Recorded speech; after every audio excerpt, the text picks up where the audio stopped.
Europe colonized almost the entire world. Britain took India, Australia, and large parts of Africa. Spain and Portugal carved up the Americas. France spread across North Africa and Southeast Asia. The Dutch built an empire across the Indonesian islands. Between them, these five countries controlled roughly 84% of the Earth's land surface at the height of colonial rule. But here's something strange. India, one of the oldest, wealthiest, and most powerful civilizations in human history, never did this, not once. And that's a genuinely weird thing when you think about it. Because India had everything it needed. It had one of the largest economies in the world for most of recorded history. At certain points, India produced roughly 25% of global GDP, more than all of Western Europe combined. It had sophisticated cities, advanced mathematics, and some of the largest armies ever assembled. It had access to the ocean from multiple coastlines. So why didn't it colonize anyone? That's what we're going to figure out today. First, let's clear something up. The easy answer is that India was too weak or too divided to colonize anyone. That's not quite right, because India did produce empires, big ones. The Maurya Empire, which peaked around 250 BCE under Emperor Ashoka, controlled a territory stretching from modern Afghanistan all the way to Bangladesh. It was one of the largest empires in the ancient world. The Mughal Empire, which dominated India from the 1500s to the 1700s, was at its height one of the most powerful states on earth. And then there's the one most people haven't heard of, the Chola dynasty. The Cholas were based in what is now Tamil Nadu in southern India. Between the 9th and 13th centuries, they built something historians have called the world's first true maritime empire. Their navy was massive. Estimates suggest a fleet of somewhere between 500 and 1,000 ships at its peak. They didn't just trade across the Bay of Bengal, they dominated it. They had direct trade relationships with China, with Arab merchants, and with kingdoms all across Southeast Asia. And then in 1025 CE, the Chola Emperor Rajendra Chola I did something extraordinary.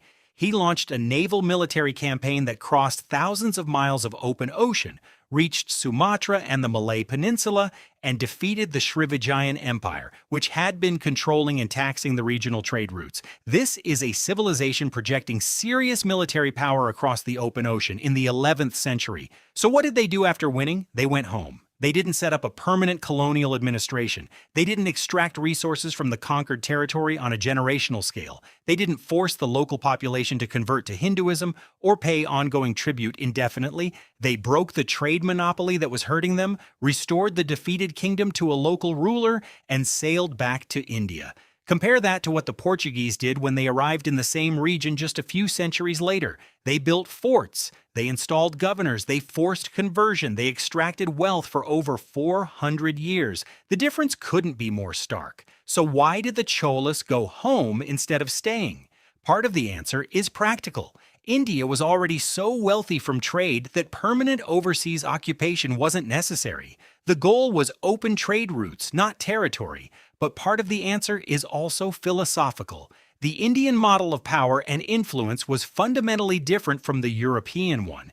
European colonialism was built on the idea of territorial ownership, planting a flag, claiming the land, and extracting its resources. It was backed by a belief, sometimes religious, sometimes racial, that some peoples had the right to rule others. The Indian model was different. Indian civilization spread through culture, through trade, through the movement of merchants, scholars, monks, and artists. Look at Southeast Asia today and you'll find ancient Hindu temples in Cambodia, Sanskrit place names across Indonesia, Ramayana-based performance traditions in Thailand, Buddhist monasteries in Sri Lanka that trace their lineage directly to Indian teachers. India shaped the culture of an entire region across 2,000 years. It just did it without conquest. The person who best represents this philosophy is Ashoka. After winning the Kalinga War in 260 BCE, a battle so devastating it reportedly killed 100,000 people, Ashoka did something almost no ruler in history has done. He looked at what he had won, and he put his sword down. He converted to Buddhism, renounced military expansion, and spent the rest of his reign sending scholars and teachers across Asia rather than armies. His rock edicts, literally carved into stone across the subcontinent, explicitly say that military conquest is not the highest achievement of a ruler. For a civilization shaped partly by Ashoka's legacy, the European model of empire didn't just seem wrong, it seemed philosophically alien. Now there's an honest counterpoint here. India's lack of overseas colonialism wasn't purely the result of enlightened philosophy. Internal fragmentation played a huge role. For most of its history, India wasn't a single unified country. It was a patchwork of competing kingdoms, dynasties, and empires, often at war with each other. That constant internal competition consumed enormous amounts of energy and resources that might otherwise have gone toward overseas expansion. And here's the painful irony. The same fragmentation that prevented India from colonizing others eventually made it easier for others to colonize India. The British East India Company didn't conquer India all at once. It exploited existing divisions, made alliances with some kingdoms against others, and gradually expanded until one trading company controlled an entire subcontinent. So the honest answer to our question is complicated. India never colonized anyone because of a combination of things: a philosophical tradition that valued cultural spread over territorial control, empires that expanded for strategic and economic reasons but didn't build the extractive machinery that European colonialism depended on, internal political complexity that prevented any single power from building sustained global ambitions, and a civilization so wealthy and so central to global trade that for most of its history, the world came to India.